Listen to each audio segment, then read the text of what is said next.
Hi there, Bev. Well, these extra weapons the UK has committed to Ukraine will be crucial as Ukraine tries to push Russian forces back.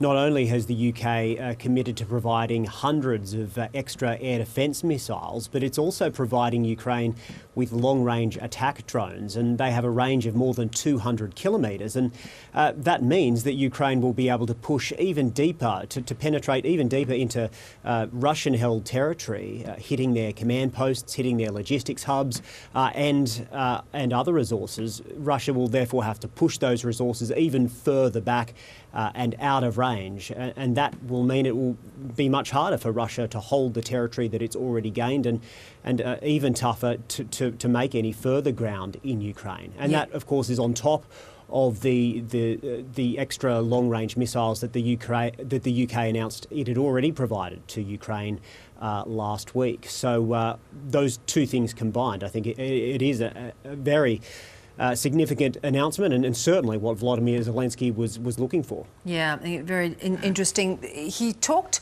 at the press conference about a jets coalition. This is something that Ukraine has been calling for. That's fighter jets. What sort of progress has he made on receiving that kind of support? Yeah, Volodymyr Zelenskyy said that he had discussed the issue of fighter jets with Rishi Sunak at this meeting that he held at Chequers today.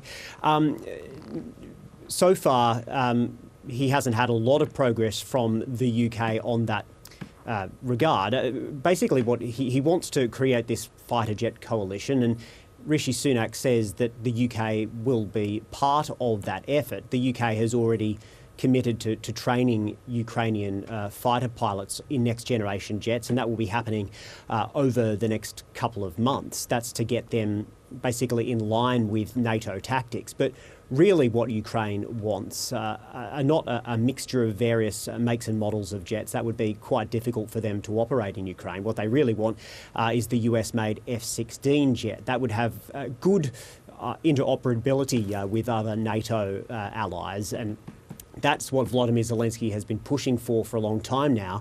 Up until this moment, there hasn't been a lot of progress, particularly from the United States. The US has said that providing F-16s would be difficult because it would take well over a year, perhaps 18 months or even more, to train and equip Ukrainian forces to use the F-16s. But those are sorts of arguments we've heard when it's come to other weapons as well, things like long-range missiles, things like tanks, and ultimately Western nations have relented. So I would expect to see Volodymyr Zelenskyy keeping that pressure up for fighter jets, particularly F-16s, because from his perspective, every month delay that there is to some sort of an announcement on that is another month that he doesn't have that sort of support in the air. Yeah.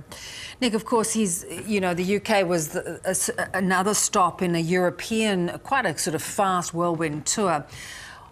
What is behind this trip? Because we know that there is supposed to be some form of counter-offensive due at any moment.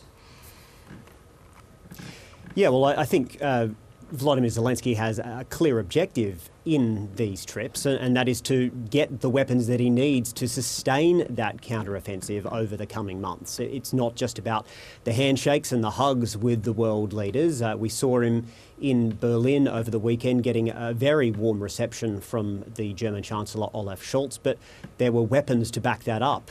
Germany announced a multi-billion-dollar military aid package, and now we're seeing the same. The President coming here to the UK and getting the UK to up its weapons commitments. So certainly that's the objective behind this trip. As for the counter-offensive, well, we are already seeing what could be the beginnings of that in Ukraine. But as for the operation proper, Volodymyr Zelenskyy says that they're still not ready for it. We really need some more time, not too much. We'll be ready, in some time. I want to be very honest with you. I can't share with you some days. I just don't want to prepare. Not for our friends. There are no secrets from our friends, but there are some secrets from our neighbors. Yes, so talking about what everybody wants to know, when that offensive might begin.